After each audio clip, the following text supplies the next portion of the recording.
সব কিছু তোমার পাকনামের জন্য হলো। কেন বলতে গেলে আমি তোমার বয়ফ্রেন্ড? আমি কি জানতাম নাকি যে ওরা আমাদের জোর করে বিয়ে দিয়ে দিবে?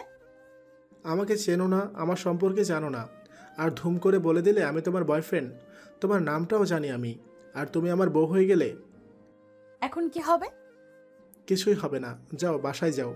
আর নাম কি বলে যাও? আমি তানহা, আর আপনি? রুদ্র। যাও এখন।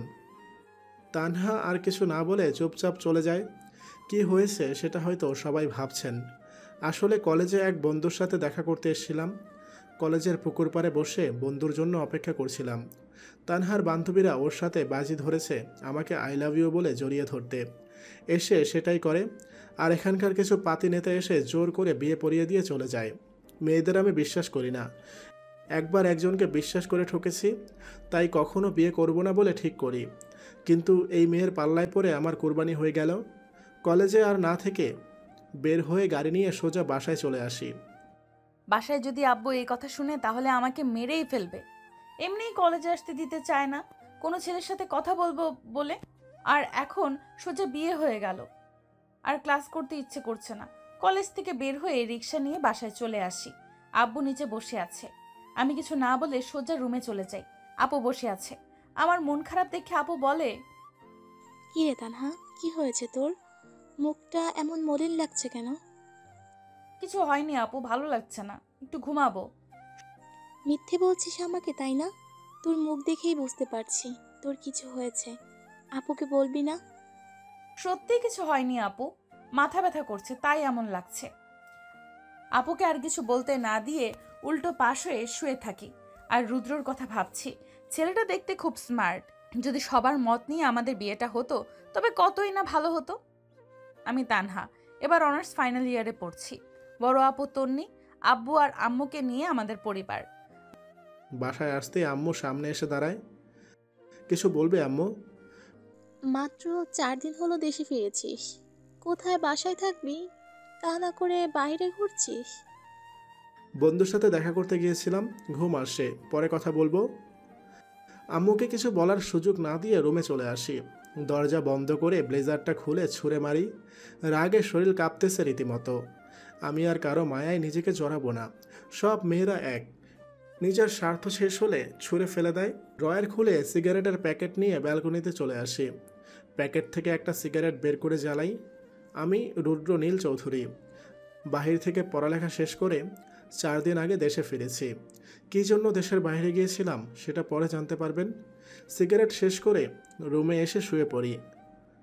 দুপুরে ঘুম থেকে উঠে গোসল করে খাবার খেয়ে সোফায় বসে আপুর সঙ্গে গল্প করছি। আব্বু বলে, কাল তমালের কলেজে যেতে হবে না। কেন আব্বু, কিছু হয়েছে? কাল তোমাকে দেখতে ছেলেপক্ষ আসবে। আর লেখাপড়ার কোনো ক্ষতি হবে না।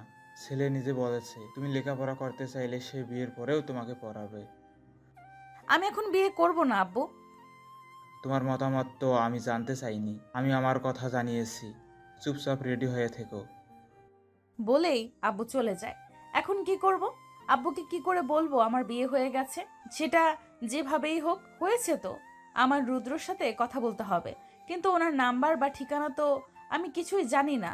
হ্যাঁ, কাজী সাহেবের কাছে ওনার ঠিকানা আছে, আজকেই আমি যাব। কি রে, কি ভাবছিস? ছেলে তো খুব ভালো, বিয়ের পরেও তোকে পড়াবে।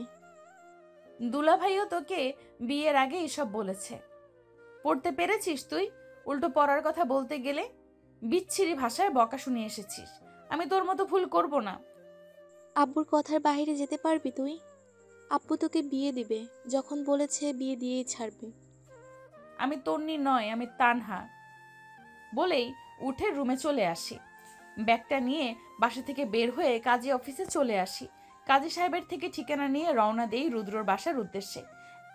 আম্মু, আমি একটু বাইরে যাচ্ছি, ফিরতে সন্ধ্যা হবে।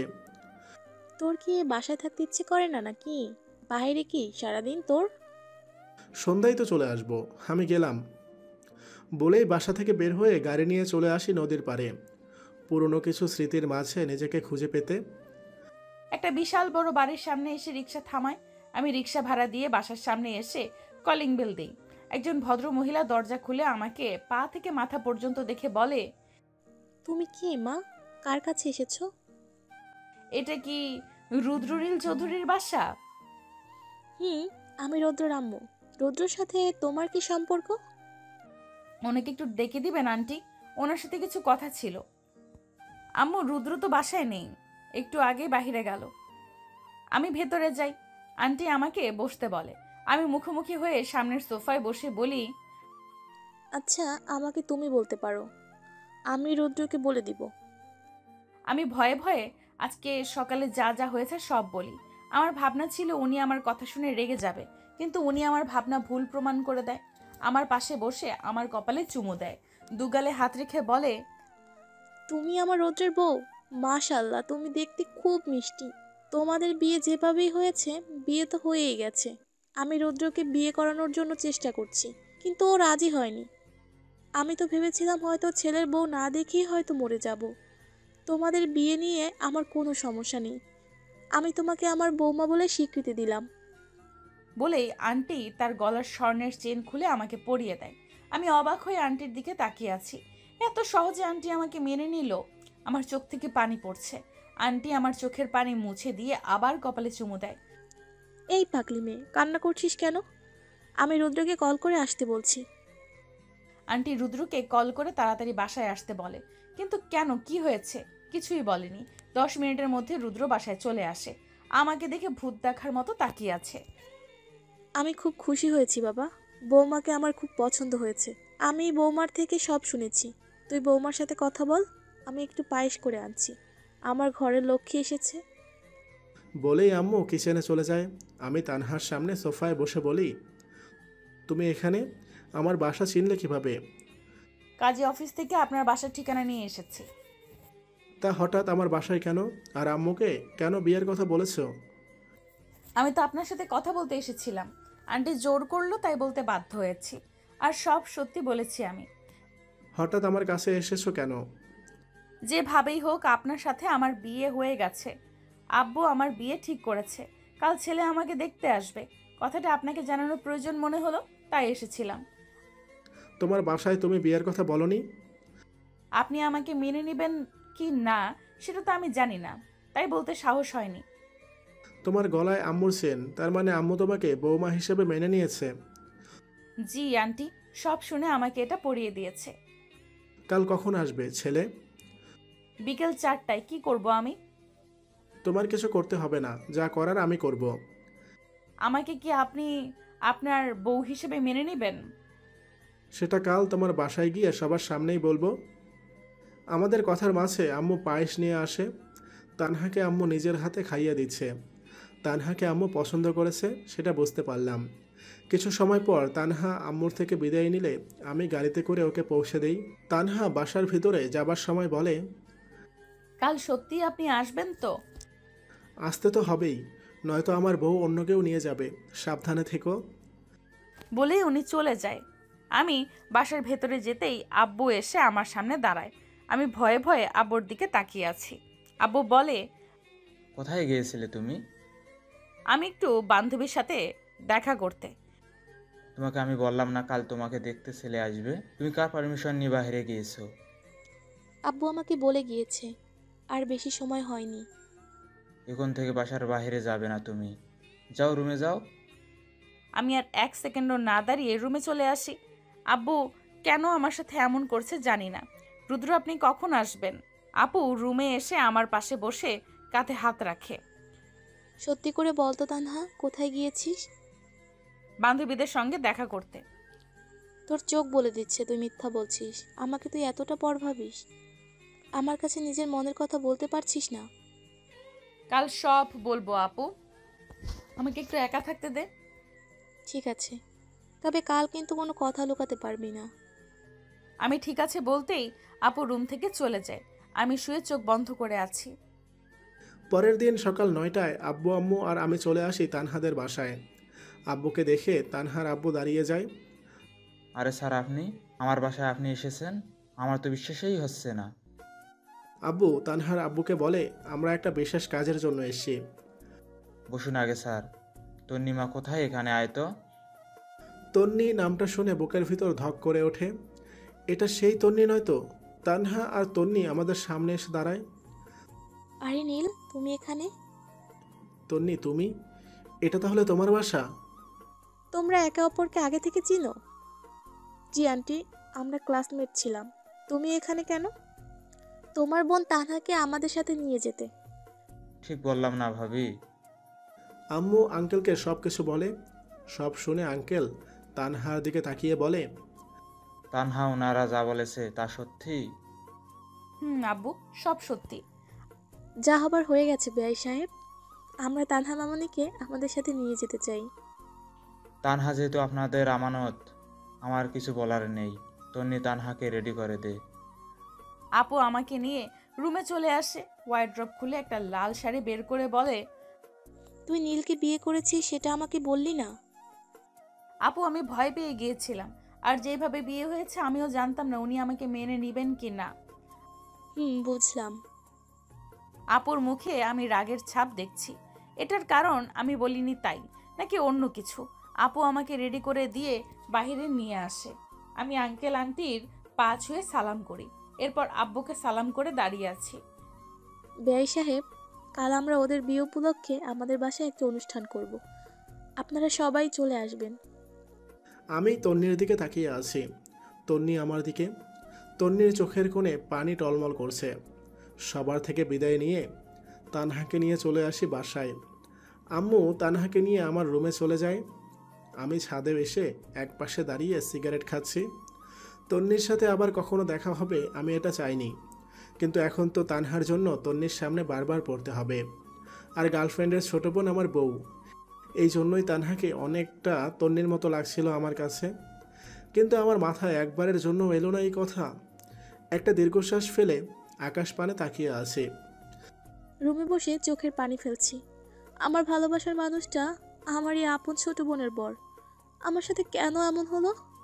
আপুর কথা রাখতে গিয়ে আমি কি নীলকে ঠকিয়েছি? নীলকে আজও আমি ভুলতে পারিনি। আমি নীলকে কি করে তানহার পাশে সহ্য করব?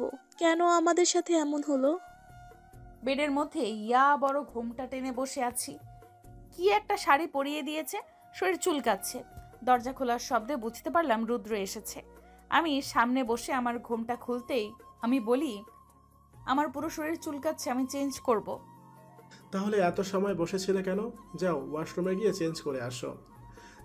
তানহা উঠে ব্যাগ থেকে একটা 3 পিস বের করে ওয়াশরুমে চলে যায়।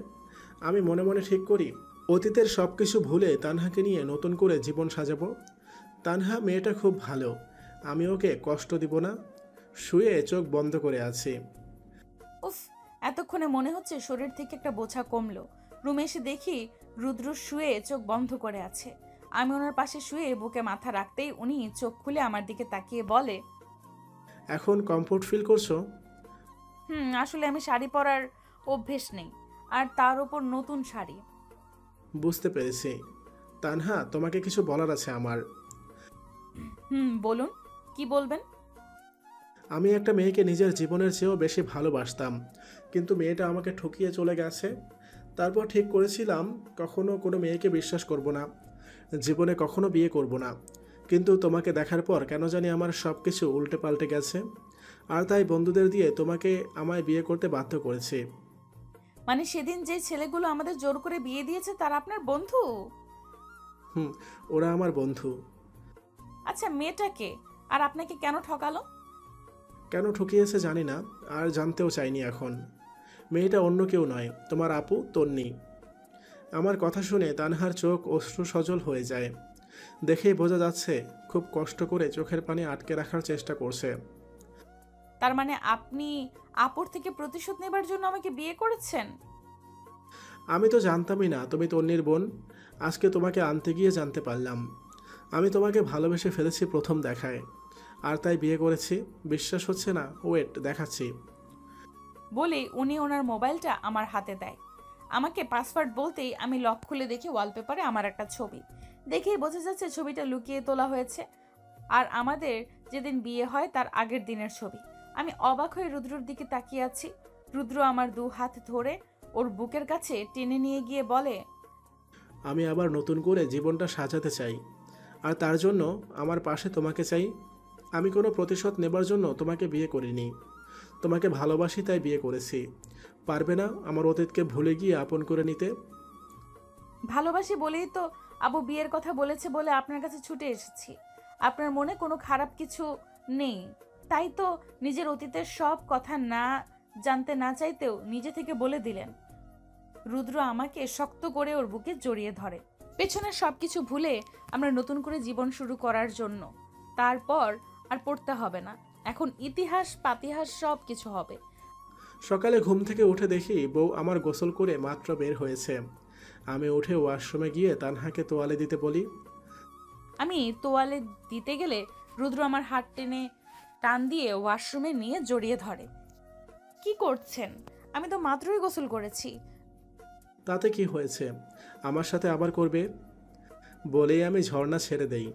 তানহাকে বুকে জড়িয়ে ধরে দুজন একসাথে গোসল করছি। রুদ্র আমার দিকে তাকিয়ে আছে, হঠাৎ করে ঠোঁটের উপর আঙুল দিয়ে স্লাইড করতে থাকে। আমার শরীর কেঁপে ওঠে। আমি শক্ত করে ওর হাত চেপে ধরি। ধীরে ধীরে আমার দিকে ঝুঁকে আমার ঠোঁট নিজের দখলে নিয়ে নেয়। গোসল শেষ করে দুজন চেঞ্জ করে নিচে এসে আব্বু আম্মুর সাথে নাস্তা করে নেই। তানহামা, এটাকে নিজের বাসা মনে করবে। এই বাড়িতে তোমার রৌদ্রের মতো সমান অধিকার সব কিছুতে, এমনকি আমি আর তোমার আব্বুও। তানহা হ্যাঁ সূচক মাথা নাড়ে। আমার হঠাৎ সিগারেট খেতে ইচ্ছে করছে। উঠে রুমে এসে ড্রয়ার খুলে দেখি সিগারেটের প্যাকেট নেই। এখানেই তো ছিল, গেল কোথায়? এটা খুঁজছেন আপনি? হ্যাঁ, কিন্তু এটা তোমার কাছে কি করে গেল? যেভাবেই হোক এসেছে। আজ থেকে এসব খাওয়া বন্ধ। একটা খাবো শুধু। তানহা আমার কাছে এসে আমাকে নিয়ে ব্যালকনিতে চলে আসে। একটা সিগারেট হাতে দিয়ে প্যাকটা ছুঁড়ে ফেলে দেয়। এটাই শেষ, আজকের পর নো স্মোকিং। ঠিক আছে ম্যাডাম, তুমি যেভাবে বলবে সেভাবেই হবে। তানহা আমার বুকে মাথা রেখে গলা জড়িয়ে ধরে থাকে। আমি হাতে থাকা সিগারেটটা ভেঙে ফেলে দেই। তানহার কপালে চুমু দিয়ে ওকে জড়িয়ে ধরি। আমি আমার শ্বশুরবাড়ি এসেছি আজ 3 দিন। আব্বু রুদ্রকে কল করে আমাদের যেতে বলেছে। রেডি হয়ে আম্মুর থেকে বিদায় নিয়ে গাড়িতে উঠে বসেছি। রুদ্র গাড়ি স্টার্ট দিয়ে ড্রাইভ করছে। এমন চুপচাপ কেন? ও বাসায় গিয়ে ভুল করেও আপুর সঙ্গে কথা বলবেন না। শুধু কেমন আছো, ভালো আছি, এর বেশি কোনো কথা বলবেন না। এটা কি আমার বউর আদেশ নাকি হুমকি ছিল? সেটা আপনি যা ইচ্ছে তাই মনে করতে পারেন। আমি যা বলেছি তাই যেন হয়। আমি মুচকি হেসে সামনে তাকিয়ে ড্রাইভ করছি। তানহা আমার দিকে এসে আমার কাঁধে মাথা রেখে হাত জড়িয়ে ধরে রাখে। আমি ওর মাথায় চুমু দিয়ে বলি, আমি তোমাকে ছাড়া আর কাউকে নিয়ে ভাবতে চাই না। তোমার আপু আমার অতীত ছিল, আর তুমি আমার বর্তমান আর ভবিষ্যৎ। আমি রুদ্রর হাত আরো শক্ত করে জড়িয়ে ধরি। কিছু সময়ের মধ্যে আমাদের বাসায় চলে আসি। বাসার সামনে এসে কলিং বেল দেই। আপু এসে দরজা খুলে দেয়। কি রে, কেমন আছিস? নীল, তুমি কেমন আছো? ভালো আছি আপু, আপনি ভালো আছেন? রুদ্রর মুখে আপু ডাক শোনার পর আপুর মুখটা দেখার মতো ছিল। ভালো আছি বলে আপু চলে যায়। রুদ্র আমাকে নিয়ে বাসার ভেতরে যায়। আব্বু সোফায় বসেছিল, আমাদের দেখে আমাদের কাছে আসে। দুজনেই আব্বুর পা ছুঁয়ে সালাম করি। বেঁচে থাকো তোমরা। কেমন আছো? বাসায় আব্বু আম্মু কেমন আছে? সবাই ভালো আছে। আপনার শরীর কেমন আছে? আমিও ভালো আছি। তানহা জামাইকে নিয়ে তোমার রুমে যাও। রুদ্রকে নিয়ে আমার রুমে চলে আসি। রুদ্র ফ্রেশ না হয়েই শুয়ে পড়ে। ক্লান্ত লাগছে, একটু রেস্ট করে নেই, তারপর ফ্রেশ হব। তানহা ঠিক আছে বলে আমার বুকে শুয়ে পড়ে। রাত 11টা। ডিনার করে ছাদে এসে দাঁড়িয়ে আছি। পেছনে কারো উপস্থিত বুঝতে পেরে পেছনে তাকিয়ে দেখি তন্নি আমার কাছে এসে বলে, খুব ভালো আছো মনে হচ্ছে তানহাকে নিয়ে। এত মিষ্টি আর লক্ষ্মী বউ পেয়েছি, ভালো না থাকার প্রশ্নই ওঠে না। আমাকে ভুলে যেতে পারবে তুমি? মনে রাখার মতো কাজ তো তুমি করনি, আর তানহাকে পেয়ে আমি সব ভুলে গেছি। কয়েক মাস অপেক্ষা করো, তানহা যখন মা হবে খুব ভালো বুঝবে তখন। আমি কেন সেদিন তোমাকে কিছু না বলে হোস্টেল থেকে বাসায় চলে এসেছি? একবার শুনো। আমার আর কিছু শোনার নেই। তোমার দেওয়া আঘাত ভোলার জন্য আমি আমার আব্বু আম্মুকে ছেড়ে অনেক দূরে চলে গিয়েছি। শুধু তোমার জন্য আমি আমার আব্বু আম্মুকে কষ্ট দিয়েছি। আমি সেটা জানি নীল, আমি তোমাকে কতটা কষ্ট দিয়েছি, কিন্তু তার কারণ কি ছিল সেটা একবার শোনো। আপু, রুদ্র যখন শুনতে চাইছে না তুই কেন ওকে জোর করছিস? আর রুদ্র আমার হাজবেন্ড, আমি তোর বোন। সেই হিসেবে রুদ্রও তোর ভাইয়ের মতো। তানহার কণ্ঠ শুনে পিছনে তাকাই দুজন। তানহা আমার কাছে এসে আমাকে জড়িয়ে ধরে বলে, রুদ্র আমাকে সব বলেছে, আর রুদ্র তোকে ভুলে গেছে। এরপর আর কখনো আমার হাজবেন্ডের সাথে এসব কথা বলবি না। রুদ্র, রুমে চলো। আমি তানহার সাথে রুমে চলে আসি। একটু আগের নরম মেজাজের বউ আমার এখন বাংলা ছবির লীনা খানের রূপ ধারণ করেছে। কি হলো, তুমি এমন করে রাগে চোখে তাকিয়ে আছো কেন? আমি তোকে আসার সময় কি বলেছিলাম? তুই তারপরও আপুর সাথে কেন কথা বলেছিস? আপনি থেকে সোজা তুই। তুই এর থেকে যদি নিচে কিছু না থাকতো তাহলে তোকে তাই বলতাম। তুই আপুর সাথে কেন কথা বলছিস বল? আরে আমি তো ছাদে গিয়ে দাঁড়িয়েছিলাম, তোমার আপু এসেই কথা বলল, আমি তো কথা বলতে চাইনি। বউ আমার রেগে আগুন। আমার কাছে এসে কলার ধরে আমার দিকে রাগে লোকে তাকিয়ে আছে। হুট করে আমার পায়ের উপর দাঁড়িয়ে আমার ঠোঁটে নিজের ঠোঁট মিশিয়ে দেয়। শাটার ডাউন, দোকান বন্ধ।